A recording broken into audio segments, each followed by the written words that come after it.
And now I call upon Malala Yousafzai to come forward to receive the gold medal and the diploma. Please come forward.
Your Majesties, Royal Highnesses, ladies and gentlemen, now I call upon Nobel Peace Prize laureate for 2014, Mr. Kailash Satyarthi. Please come forward to give your lecture.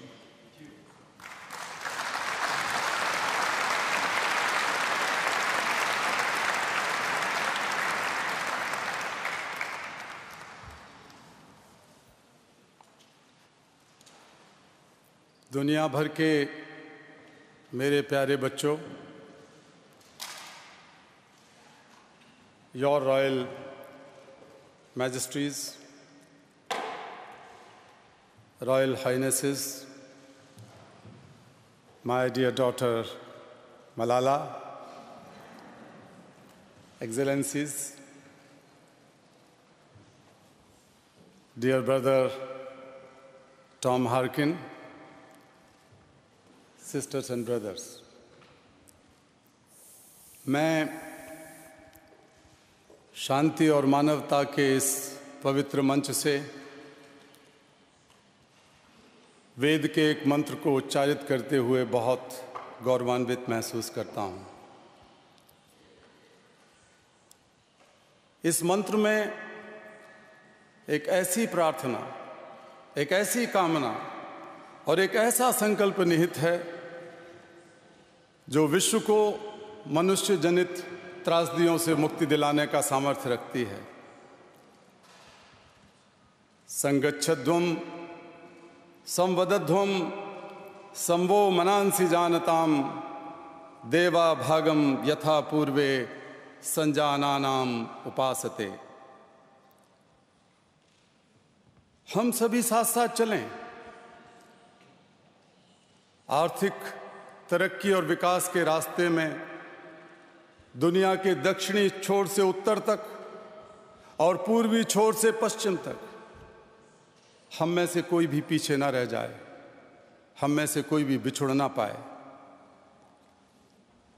हम सभी साथ साथ बोलें, साथ साथ चिंतन करें और साथ मिलकर एक ऐसे ज्ञान का सृजन करें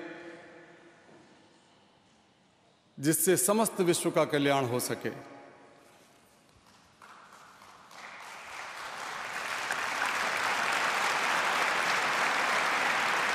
आज मैं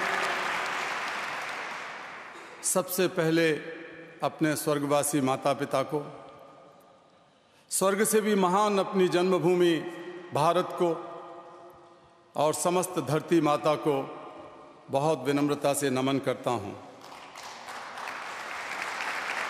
मैं उन हजारों बच्चों को स्मरण करता हूं जिनको आज़ाद कराने में मैं स्वयं मुक्त होता रहा हूं। मुक्ति की पहली मुस्कुराहट में मैंने बार बार, हर बार उनके चेहरों पर ईश्वर को मुस्कुराते हुए देखा है।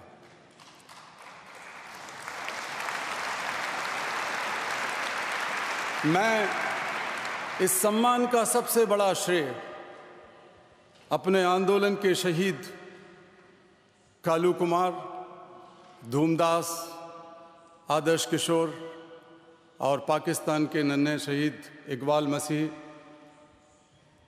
और ऐसे तमाम लोगों को देना चाहता हूं जिन्होंने बच्चों का बचपन लौटाने के लिए हंसते हंसते अपना सर्वोच्च बलिदान कर दिया। मैं आज उन सभी लोगों की तरफ से दुनिया भर में बच्चों को आज़ादी और शिक्षा दिलाने में लगे तमाम कार्यकर्ताओं की तरफ से और मेरे समस्त देशवासी बहनों और भाइयों की ओर से बहुत विनम्रता से यह पुरस्कार स्वीकार करता हूं।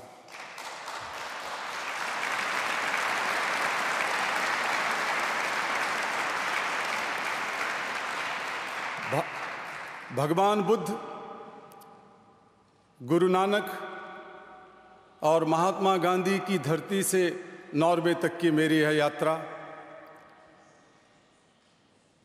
विश्व शांति और मानवता के एक छोर को, जो प्राचीन छोर है,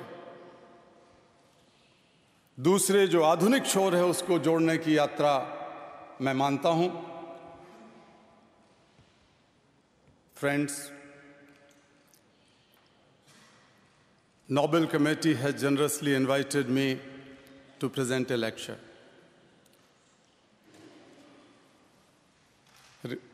Respectfully, I am unable to do that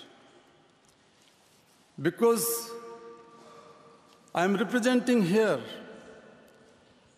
the sound of silence, the cry of innocence, and the face of invisibility. I represent millions of those children who are left behind.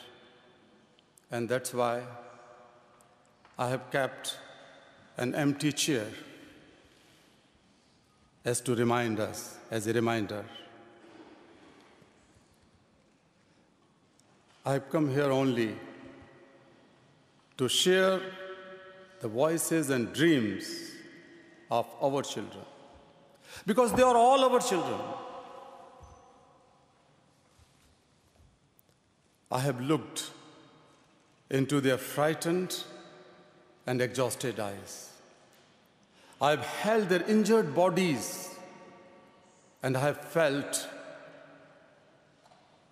their broken spirits.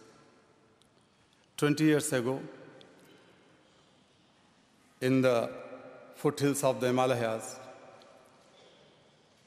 I met a small, skinny child laborer.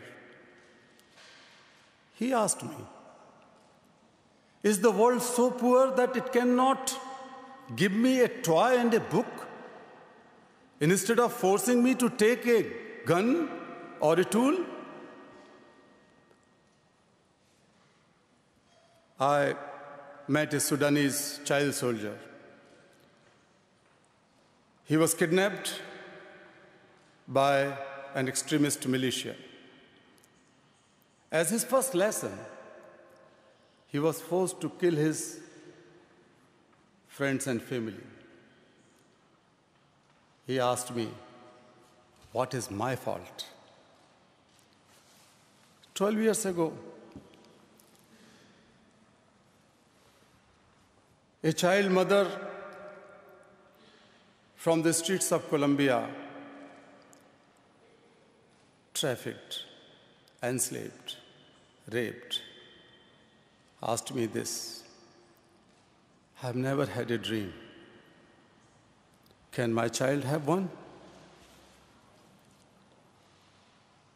Friends, all the great religions teach us to care for our children. Jesus said, "Let the children come to me. Do not hinder them, for the kingdom of God belongs to them." Holy Quran says, "Kill not your children because of poverty."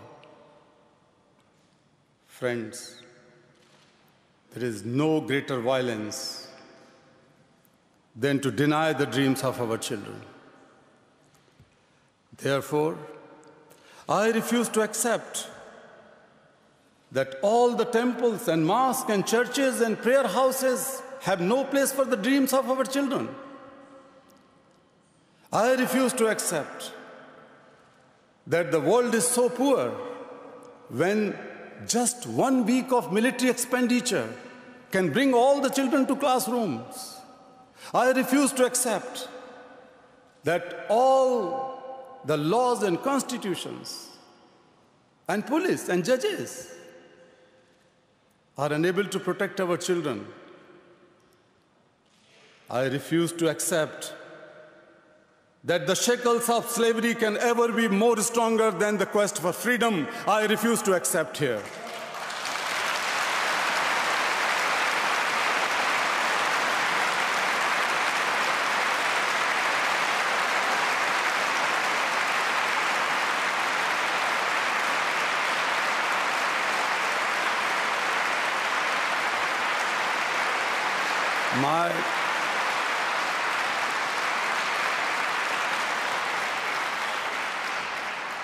My only aim in life is that every child is free to be a child, free to grow and develop, free to eat, sleep, and see daylight, free to laugh and cry, free to play and learn, free to go to school, and above all, free to dream. I have the privilege of working with many courageous people who have the same aim. We have never given up against any threat or attack, and we will never. We had made progress in couple of decades. We have reduced the number of out-of-school children by half. We have reduced the number of child laborers by a third. We have reduced child mortality, malnutrition, and we have prevented millions of child deaths. But let us make no mistake. The great challenges still remain. Friends, the biggest challenge or the biggest crisis knocking on the doors of humankind are fear and intolerance. We have utterly failed our children in imparting an education that gives the meaning and objective of life, an education that gives a sense of global citizenship among youth. I'm afraid that the day is not very far when the cumulative result of all this failure will culminate in an unprecedented violence, and that will be suicidal for the humankind. Rights, security, hope can only be restored through education. Young people like Malala, I started calling her my daughter Malala, not just Malala. So my daughter Malala and other daughters, including Kainat, in fact 2 Kainats, and Shazia, and the daughters from Africa and from all over the world. They are rising up and choosing peace over violence, tolerance over extremism, and courage over fear. The solutions are emerging.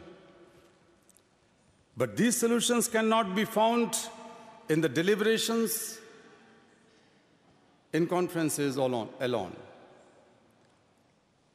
and cannot be found in the prescriptions from a distance. They lie in small groups and local organizations and individuals who are confronting with the problems every day.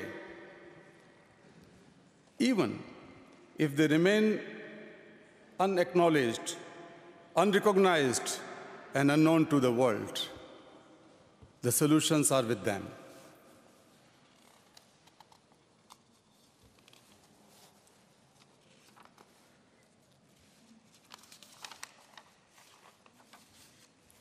Friends, what is missing now? Of course, my paper is missing. But, yeah, no problem.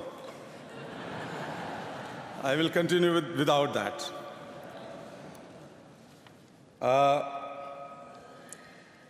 We can do it.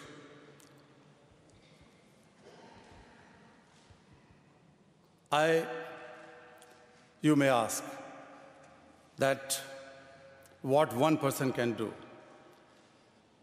I could recall a story of my childhood. A heavy fire broken out in the forest. Thank you so much. I don't know whether it has happened with some Nobel laureate before or not, but many things are happening today.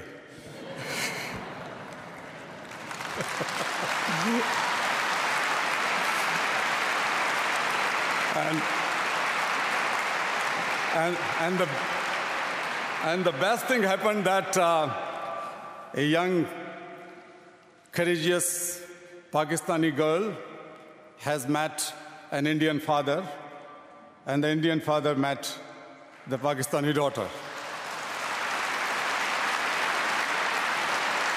So I was telling you the story of my child, what I remember from my childhood. A heavy fire broken out in jungle, in forest. Everybody was running away, including lion, the king of forest. Suddenly he saw a bird rushing straight to the fire.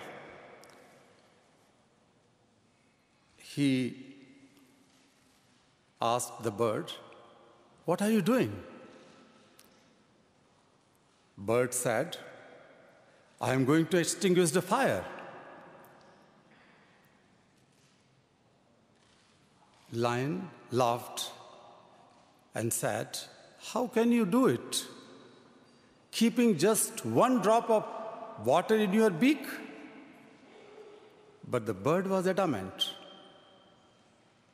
She said, "I am doing my bit."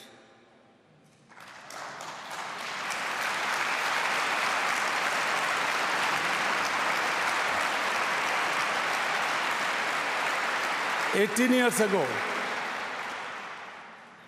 millions of people, individuals, marched across the globe. They demanded a new international law for the abolition of worst forms of child labor, and it has happened. We did it. Millions of individuals together did it. Friends, we live in an age of rapid globalization. We are connected through high-speed internet. We exchange our goods and services in one single global market. Thousands of flights every day connect us from one corner to another corner of the globe.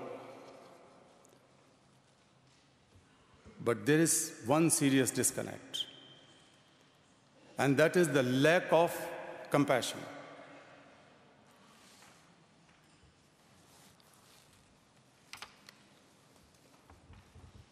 Let us inculcate and transform the individual's compassion into global compassion.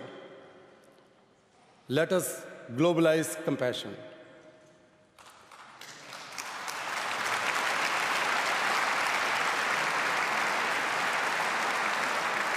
Mahatma Gandhi said, if we are to teach real peace to the world, we shall have to begin with the children. I humbly add, let us unite the world through the compassion for our children.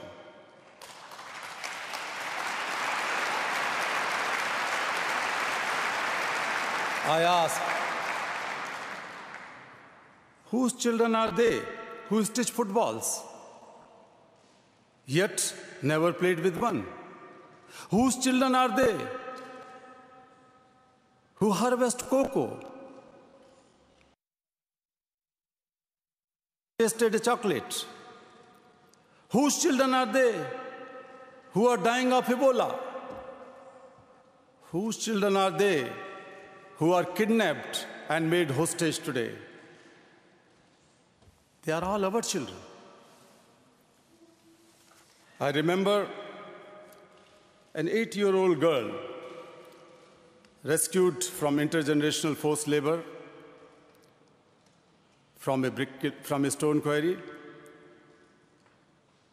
When she was sitting with me in my car, right after the rescue, she asked me, "Why did you not come early?" Her angry question still shakes me and has the power to shake the whole world. What are we doing? What are we waiting for? How many girls will we allow to go without rescue? Children are questioning. Children are questioning our inaction and watching our action. We need collective action with the sense of urgency. Every single minute matters. Every single child matters. Every single childhood matters.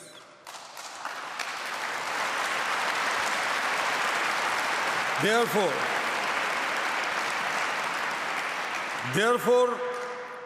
I challenge the passivity and pessimism surrounding our children. I challenge the culture of silence and a culture of pessimism, the culture of neutrality. I call upon the governments and intergovernmental agencies, businesses, workers, teachers, NGOs, faith leaders, and each one of us to put an end to all forms of violence against children. Slavery, trafficking, child labor, child marriages, child sexual abuse, illiteracy. These things have no place in any civilized society.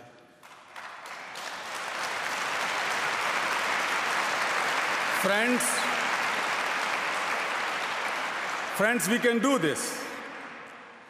Governments must make child-friendly policies and invest in education and young people.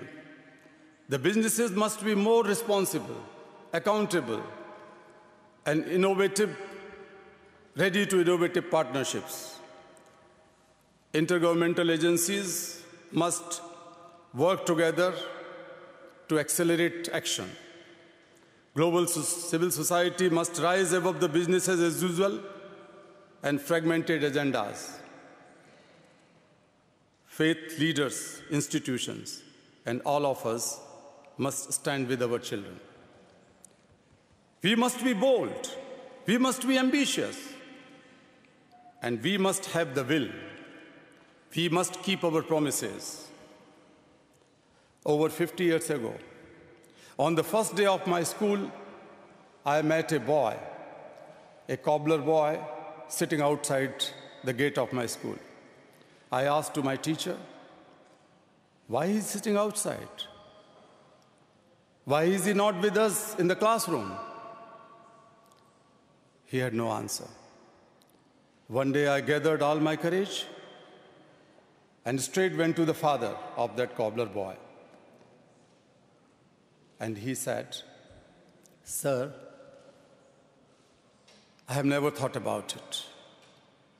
We are born to work." His answer made me angry. And it still makes me angry. As a child, I had a vision of tomorrow. A vision that a cobbler boy is sitting with me in my classroom. Now, the tomorrow has become today. I am today. You are today.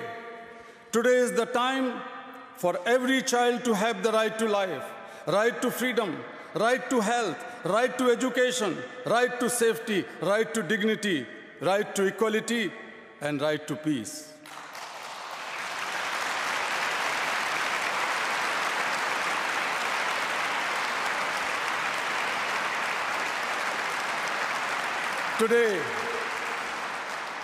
Today, beyond the darkness, I see the smiling faces of children in blinking stars. Today, in every wave of every ocean, I see my children are playing and dancing.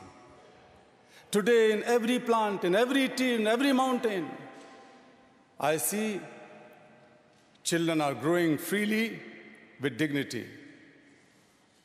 Friends, I want to see and feel this today inside you. My dear sisters and brothers, as I said, many interesting things are happening today. But may I request you to put your hand close to your heart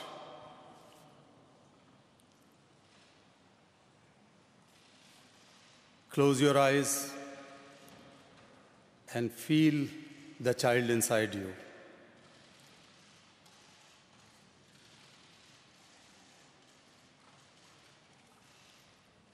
I am sure you can. Listen to that child. Listen, please.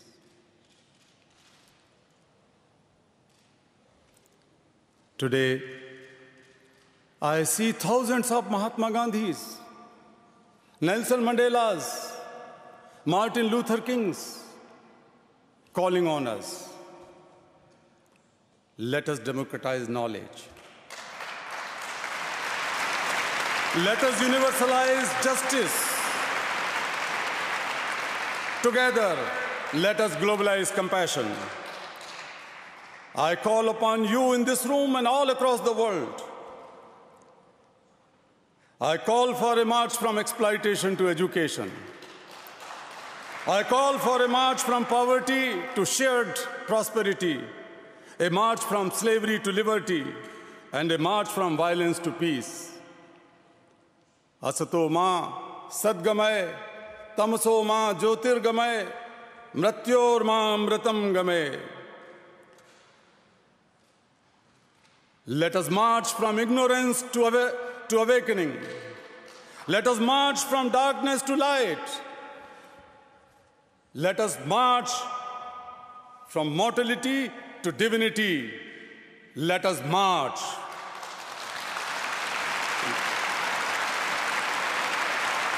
Thank you. Thank you.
मेरमन को खुरौलु रे खुबस मिनाये इलम खुस्ता हक दे पुख्तना बिबिशीरिनाये इलम खुस्ता हक दे पुख्तना बिबिशीरिनाये मोरे कमेर मन को खूरो लुरे खुबस मिनाये इलम खुस्ता हक दे पुख्तना भी बिशीरिनाए इलम खुस्ता हक दे पुख्तना भी बिशीरिनाए तभी बिशीरिनाए तभी बिशीरिनाए तभी बिशीरिनाए तभी बिशीरिनाए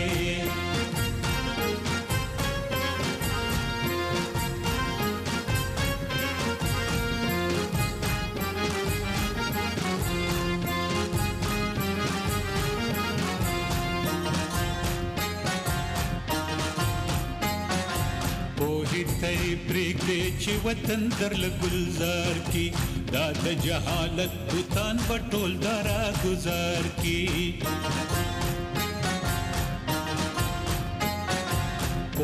तय प्रेगदे ची वतन दर गुलजार की दाद जहालत बुतान बटोल दारा गुजार की तुद जुंची नई त पद्मना गुलवरिनाये तभी बिशीरिनाये तभी बिशीरिनाये तभी बिशीरिनाये तभी बिशीरिनाये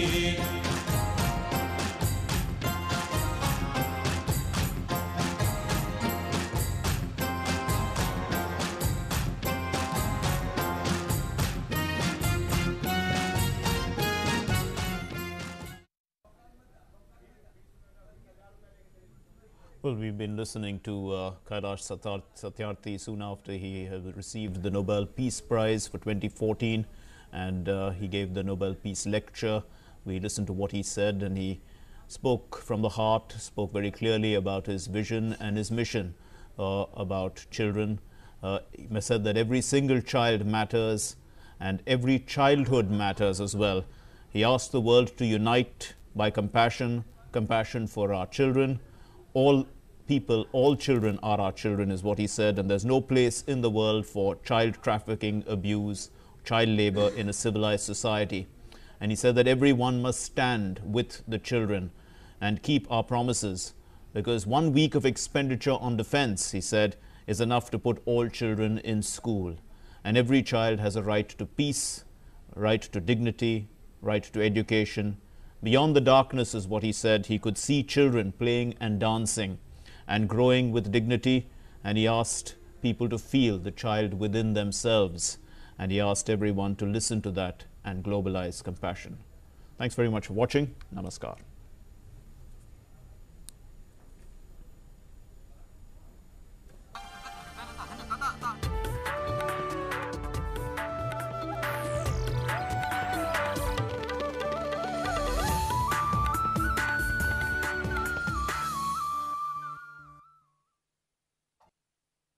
Dark and utterly bleak, when our land lay sick in a fevered swoon, O loving mother, you held us close and shielded us from time's morose. Your lowered but ever watchful eyes, so pure, so faithfully sanctified, granted us your special boon. You, the remover of all agony, you, the guardian of our destiny. Jai Hai, Jai Hai, Jai Hai. Victory forever to you. घोर तिमिर घन निबिड़ निशीथे पीड़ित मूर्छित देशे जाग्रत छिल तव अविचल मंगल नत नयनी अनिमेषे तुम स्वप्ने आतंके रक्षा करिले अंके स्नेहमयी तुमी माता जनगण दुखत्रायक जय हे भारत भाग्य विधाता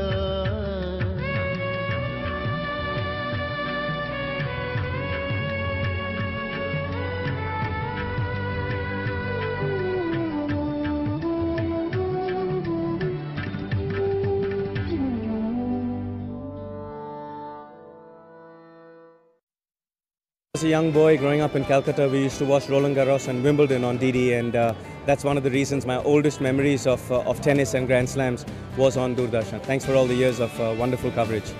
DD News.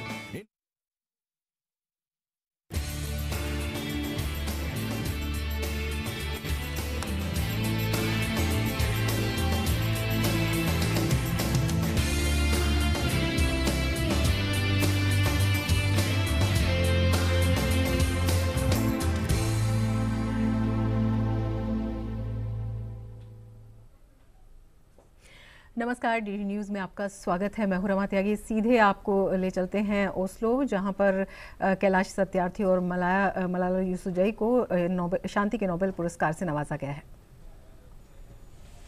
In the name of God, the most merciful, the most beneficent, Your Majesties, Your Royal Highnesses, distinguished members of the Norwegian Nobel Committee, dear sisters and brothers,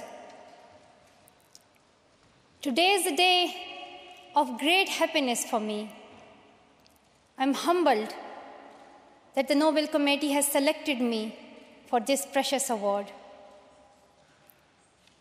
Thank you to everyone for your continued support and love. Thank you for the letters and cards that I still receive from all around the world. Your kind and encouraging words strengthens and inspires me. I would like to thank my parents for their unconditional love. Thank you to my father for not clipping my wings and for letting me fly.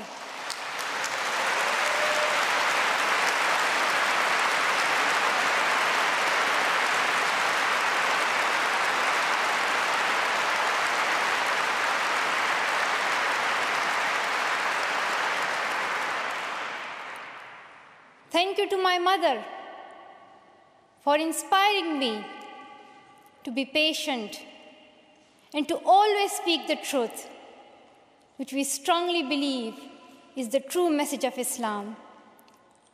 And also, thank you to all my wonderful teachers who inspired me to believe in myself and be brave. I'm proud. Well, in fact, I'm very proud to be the first Pashtun, the first Pakistani, and the youngest person to receive this award.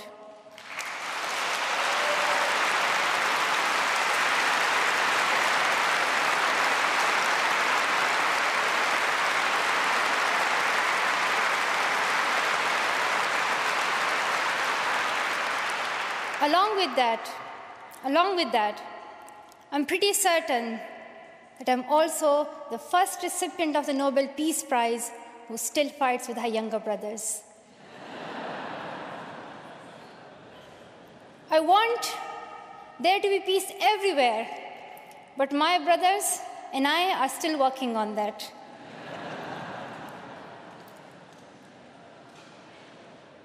I'm also honored to receive this award together with Kailash Satyarthi, who has been a champion for children's rights for a long time, twice as long, in fact, than I have been alive.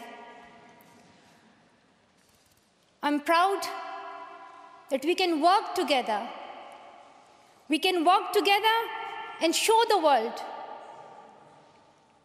that an Indian and a Pakistani, they can work together and achieve their goals of children's rights.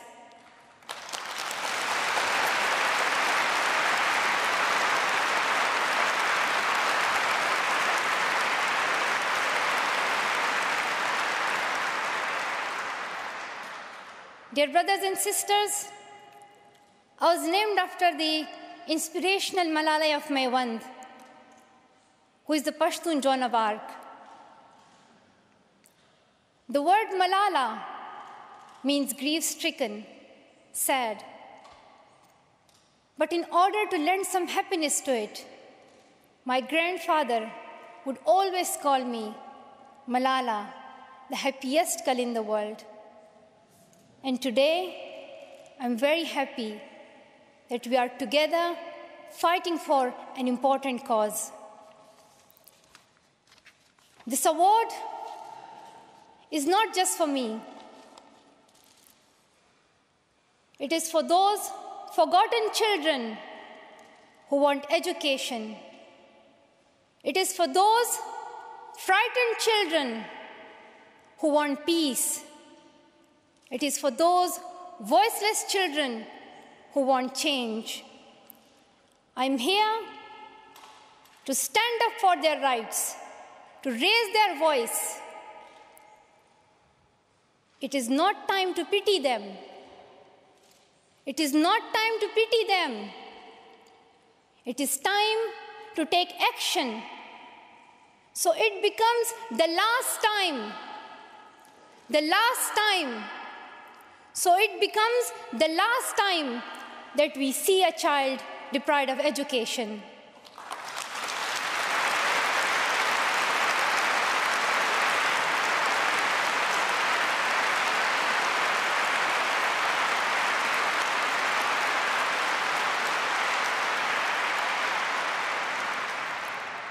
I have found that people describe me in many different ways.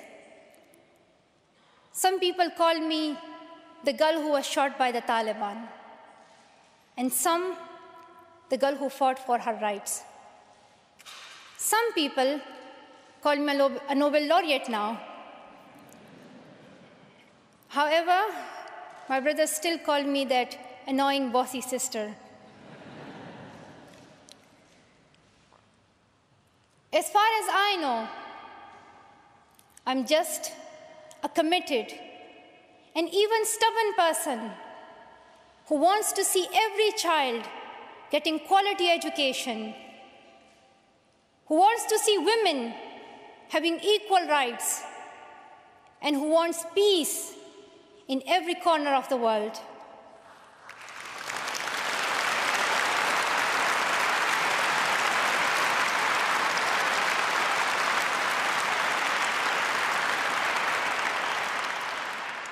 Education is one of the blessings of life and one of its necessities.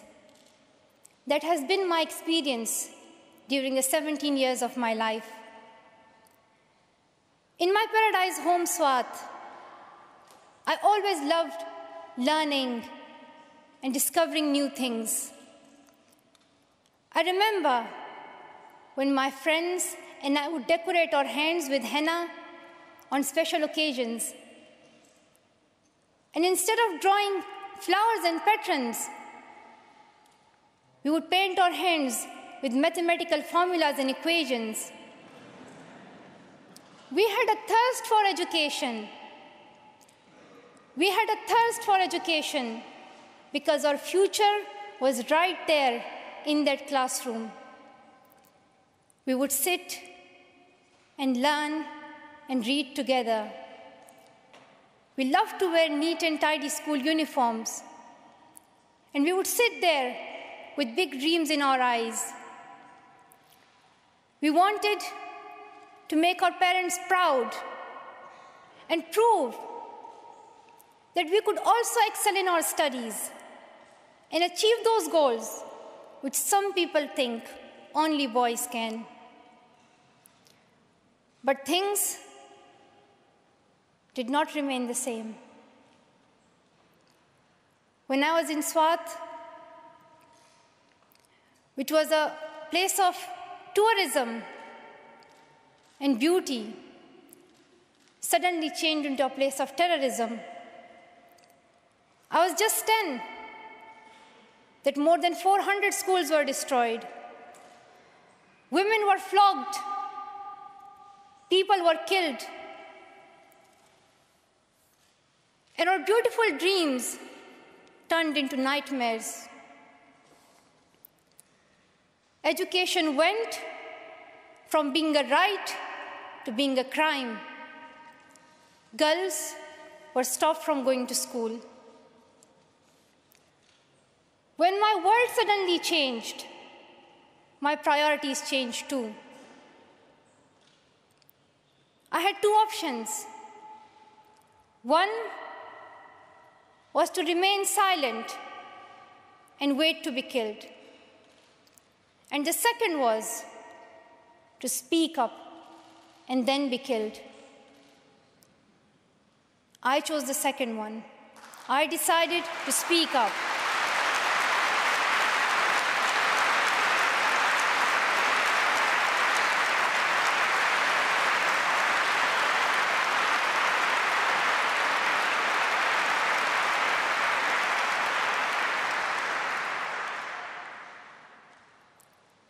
We could not just stand by and see those injustices of the terrorists, denying our rights, ruthlessly killing people, and misusing the name of Islam. We decided to raise our voice and tell them, have you not learned that in the Holy Quran Allah says, if you kill one person, it is as if you kill the whole humanity?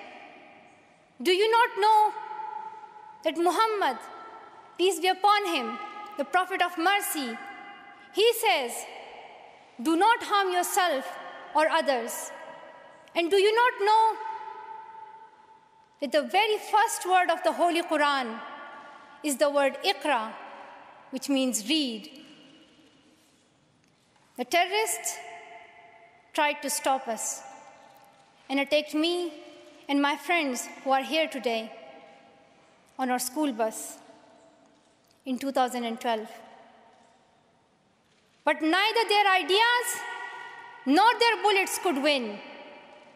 We survived.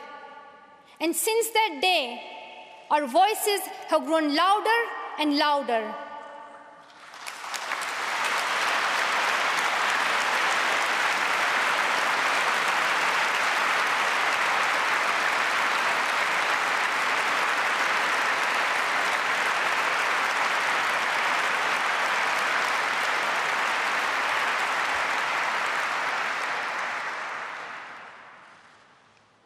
I tell my story not because it is unique, but because it is not.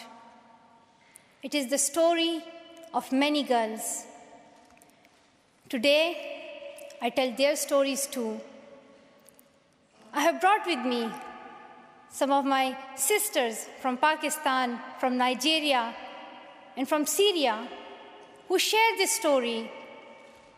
My brave sisters, Shazia and Kainat, who were also shot that day on our school bus. But they have not stopped learning. And my brave sister, Kainat Somro, who went through severe abuse and extreme violence. Even her brother was killed, but she did not succumb. Also, my sisters here, whom I have met during my Malala Fund campaign.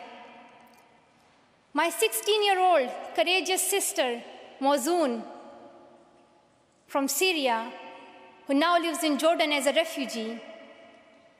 And she goes from tent to tent, encouraging girls and boys to learn. And my sister, Amina, from the north of Nigeria, where Boko Haram threatens and stops girls and even kidnaps girls just for wanting to go to school. Though I appear as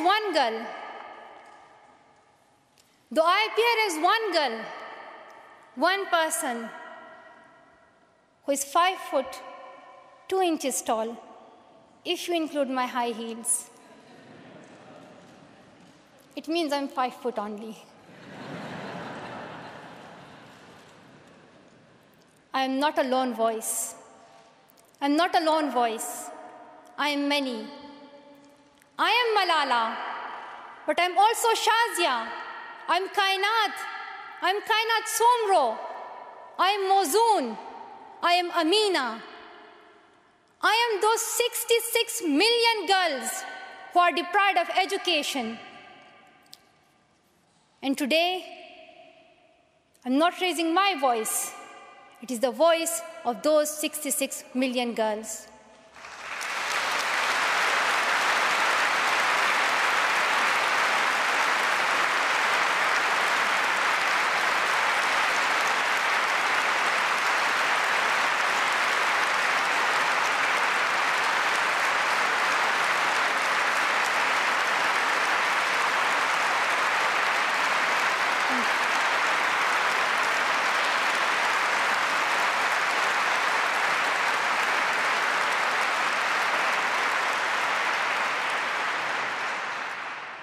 Sometimes people like to ask me, why should girls go to school?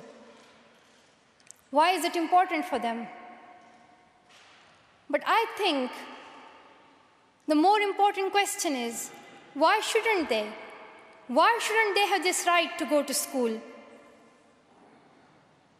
Dear brothers and sisters, today, in half of the world, we see rapid progress and development.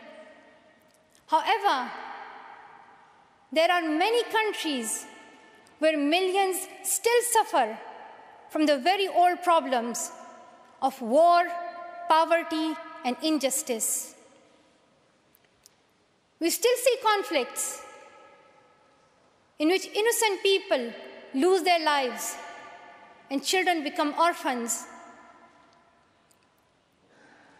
We see many people becoming refugees in Syria, Gaza, and Iraq. In Afghanistan,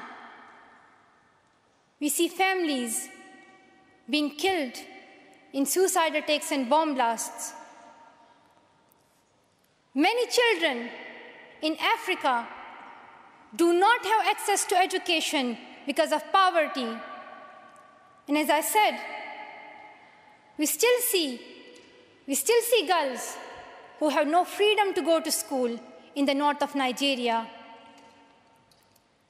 Many children in countries like Pakistan and India, as Kailash Satyarthi mentioned, many children, especially in India and Pakistan, are deprived of their right to education because of social taboos, or they have been forced into child marriage or into child labor. One of my very good school friends, the same age as me, who has always been bold and confident girl, dreamed of becoming a doctor. But her dream remained a dream. At the age of 12, she was forced to get married. And then soon, she had a son. She had a child when she herself was a child, only 14. I know that she could have been a very good doctor, but she couldn't because she was a girl. Her story is why I dedicate the Nobel Peace Prize money to the Malala Fund to help give girls quality education everywhere, anywhere in the world, and to raise their voices. The first place this funding will go to is where my heart is, to build schools in Pakistan, especially in my home of Swat and Shangla.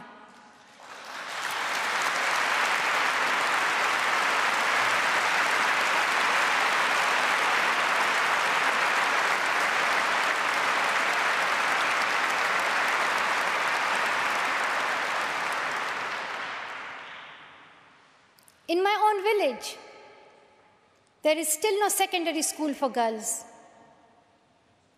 And it is my wish and my commitment, and now my challenge, to build one so that my friends and my sisters can go there to school and get quality education, and they get this opportunity to fulfill their dreams. This is where I will begin, but it is not where I will stop. I will continue this fight until I see every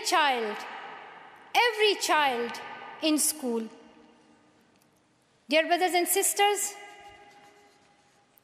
great people who brought change, like Martin Luther King and Nelson Mandela, Mother Teresa and Aung San Suu Kyi, once stood here on this stage.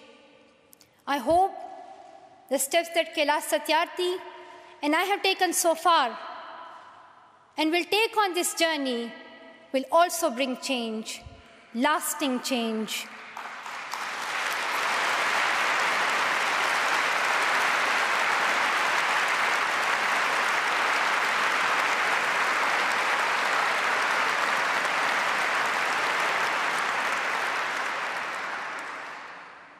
My great hope is that this will be the last time. This will be the last time we must fight for education. Let's solve this once and for all. We have already taken many steps. Now it is time to take a leap. It is not time to tell the world leaders to realize how important education is. They already know it. Their own children are in good schools. Now it is time to call them to take action for the rest of the world's children. We ask the world leaders to unite and make education their top priority. 15 years ago, the world leaders decided on a set of global goals, the Millennium Development Goals. In the years that have followed, we have seen some progress. The number of children out of school has been halved, as Kailash Satyarthi said. However, the world focused only on primary education, and progress did not reach everyone. In year 2015, representatives from all around the world will meet in the United Nations to set the next set of goals, the Sustainable Development Goals. This will set the world's ambition for the next generations. The world can no longer accept that basic education is enough. Why do leaders accept that for children in developing countries, only basic literacy is sufficient when their own children do homework in algebra, mathematics, science, and physics? Leaders must seize this opportunity to guarantee a free, quality, primary and secondary education for every child.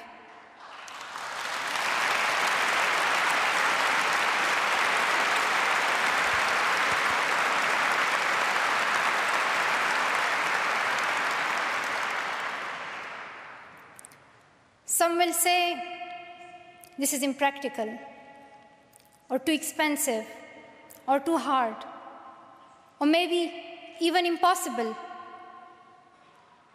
But it is time the world thinks bigger. Dear sisters and brothers, the so-called world of adults may understand it, but we children don't. Why is it that countries which we call strong are so powerful in creating wars, but are so weak in bringing peace? Why is it?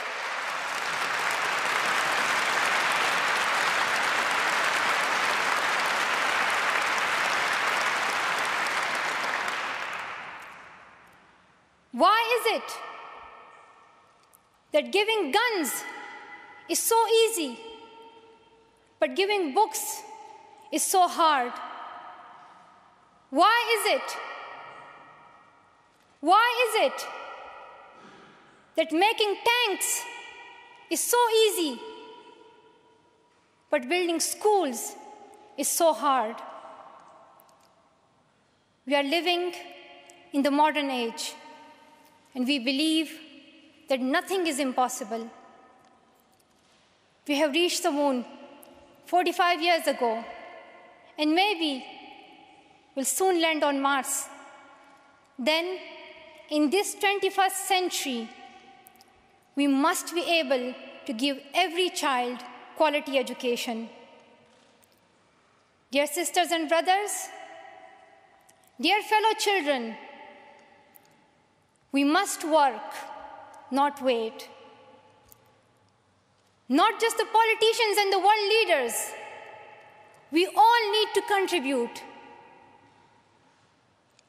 Me, you, we. It is our duty.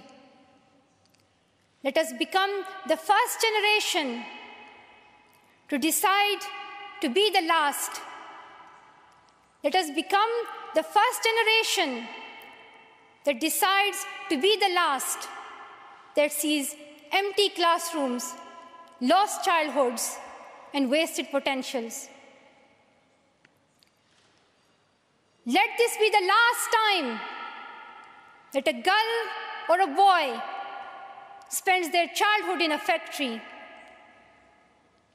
Let this be the last time that a girl is forced into early child marriage. Let this be the last time that a child loses life in war. Let this be the last time that we see a child out of school. Let this end with us. Let's begin this ending together, today, right here, right now. Let's begin this ending now. Thank you so much. Thank you.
आप देख रहे थे Norway के Oslo से सीधा प्रसारण, जहां पर भारत के कैलाश सत्यार्थी और पाकिस्तान की मलाला यूसुफजई को नोबेल की